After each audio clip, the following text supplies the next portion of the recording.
बाजार में आज थोड़ा सा वीकनेसेस देखने को मिला, खास करके सेकेंड हाफ में। और at the end Nifty 50 closing दिया 19,794 पॉइंट पे, जो कि 19,800 इंपॉर्टेंट लेवल को नीचे की तरफ ब्रेक करते हुए आके फिर से क्लोजिंग दिया। और क्लोजिंग के समय एकदम फ्लैट में क्लोजिंग हुआ, यानी कोई बहुत बड़ा तेजी ना गिरावट क्लोजिंग के समय एटलीस्ट देखने को नहीं मिला।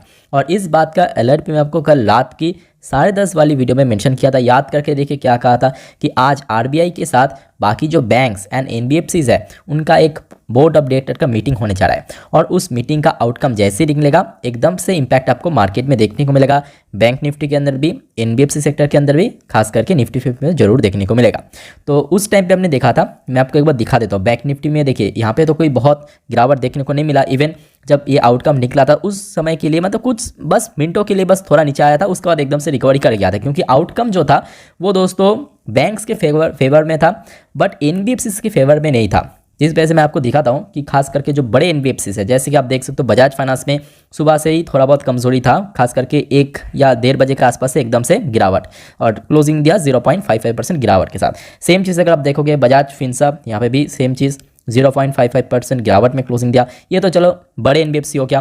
थोड़ा सा मिड साइज एनबीएफसी की बात करें, चोलामंडलम इन्वेस्टमेंट, ये भी आप देख सकते हो फर्स्ट हाफ में थोड़ा बहुत कमजोरी, सेकेंड हाफ में एकदम से गिरावट, और क्लोजिंग दिया 1.73% गिरावट के साथ।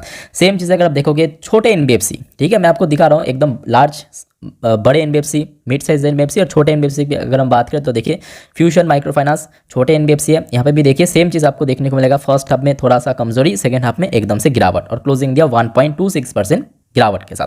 अब आइए देख लेते हैं कि बैंक्स की मतलब आरबीआई की तरफ से क्या कुछ आउटकम निकला है, और इसी टॉपिक को आगे हम बढ़ाएंगे। बट उसके पहले सबको रिक्वेस्ट करूंगा प्लीज़ वीडियो को बिना स्किप के पूरा अंत तक जरूर देखना। तो देखिए सबसे पहला न्यूज़ का हेडलाइन है आरबीआई नॉर्म्स, मतलब यहाँ पे कुछ रूल्स एंड रेगुलेशन, जैसे कि बैंक्स में hike rate by 30 to 40 BPS on consumer loan. तो जैसे कि आपको मालूम है कि कोई बैंक्स या एनबीएफसी का मेन रेवेन्यू सोर्स कहाँ आता है, वो है दोस्तों इंटरेस्ट इनकम से, यानी लोन बांट के ब्याज की कमाई। तो यहाँ पे बैंक्स को ये ऑर्डर दिया आरबीआई ने कि चाहे तो वो 30 से लेकर 40 BPS तक जो कंज्यूमर लोन के ऊपर इंटरेस्ट रेट है वो बढ़ा सकते हैं। ये तो पहला वाला न्यूज़ हो गया। अब यहाँ पे हमने लगातार देखा लास्ट कुछ टाइम से, खास करके पर्सनल लोन या कंज्यूमर लोन सेगमेंट पे बहुत सारे जो रूल्स एंड रेगुलेशन काफ़ी स्ट्रिक्ट करने के कारण एनबीएफसीज की खास करके दिक्कत हो रहा है।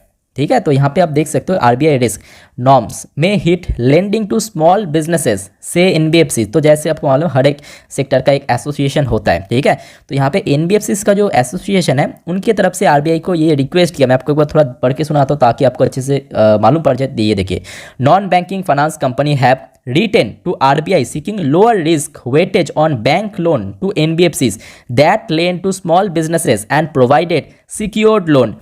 Finance company have also sought an appointment with the regulator. ठीक है, उसके साथ साथ देखिए यहाँ पे जो चिट्ठी में क्या लिखा था, मतलब यहाँ पे जो मेल पे, we request RBI to reevaluate the sharp increase in risk weight assigned to bank loan to NBFCs.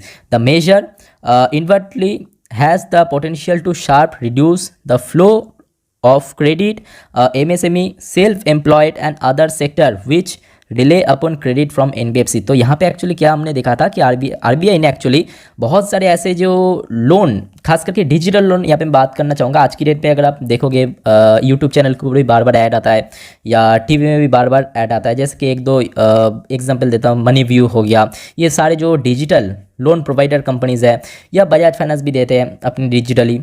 ठीक है, तो ये बहुत ही आसान तरीका है। किसी को पर्सनल लोन चाहिए, ठीक है, किसी को ऐसे छोटे मोटे बिजनेस करने के लिए लोन चाहिए, 1 घंटा आधे घंटे में, जो कि ये सारी कंपनी क्लेम करते हैं आपको लोन मिल जाएगा।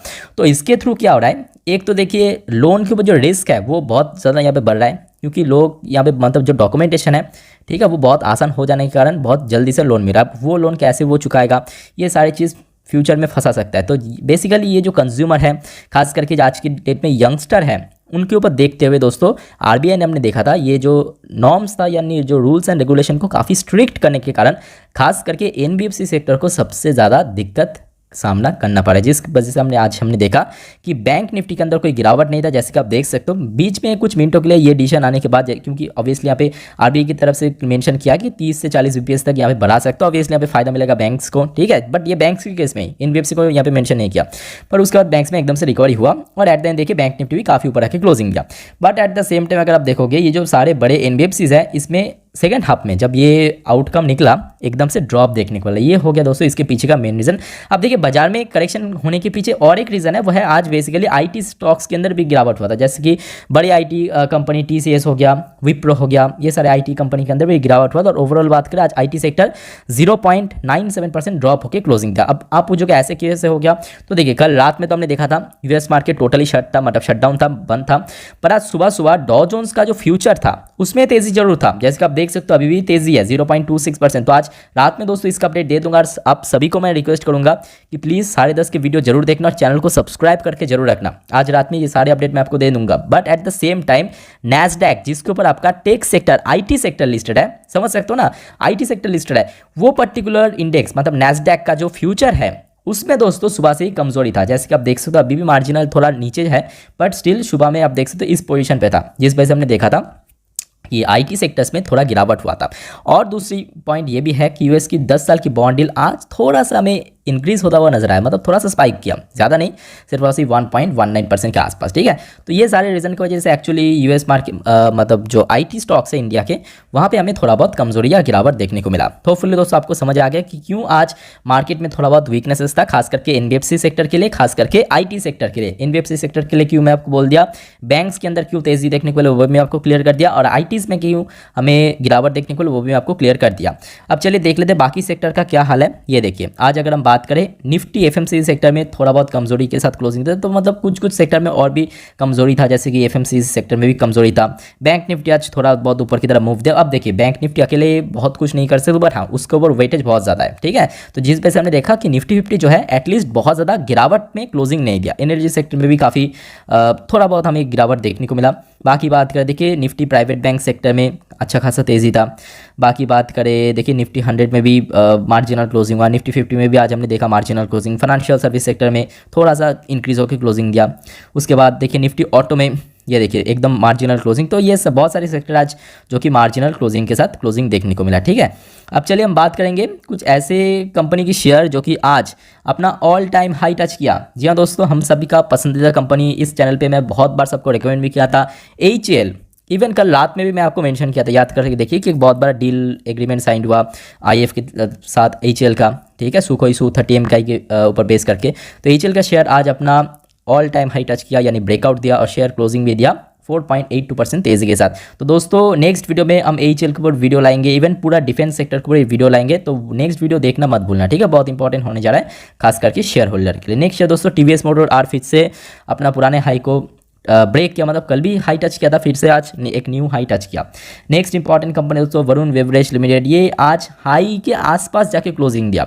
और जो चौथा ग्रुप है वह है अदानी। आज अदानी ग्रुप के अंदर दोस्तों बहुत दिनों बाद एक अच्छा स्पाइक देखने को मिला, ठीक है। अदानी एंटरप्राइज की बात करें या पोर्ट की बात करें या ज़्यादातर हमने देखा आज अदानी पावर भी आप देख सकते हो लगभग 4-5% ऊपर जाके क्लोजिंग था। तो ये कुछ इंपॉर्टेंट अपडेट्स था। बाकी दोस्तों अगर आपको कोई टॉपिक्स के बारे में जानना है, कोई शेयर के बारे में जानना है, प्लीज़ कमेंट के थ्रू जरूर बताइए। अदरवाइज देखिए मुझे मालूम कैसे पड़ेगा आपको कौन से टॉपिक के बारे में जानना है, ठीक है। प्लीज़ कमेंट करके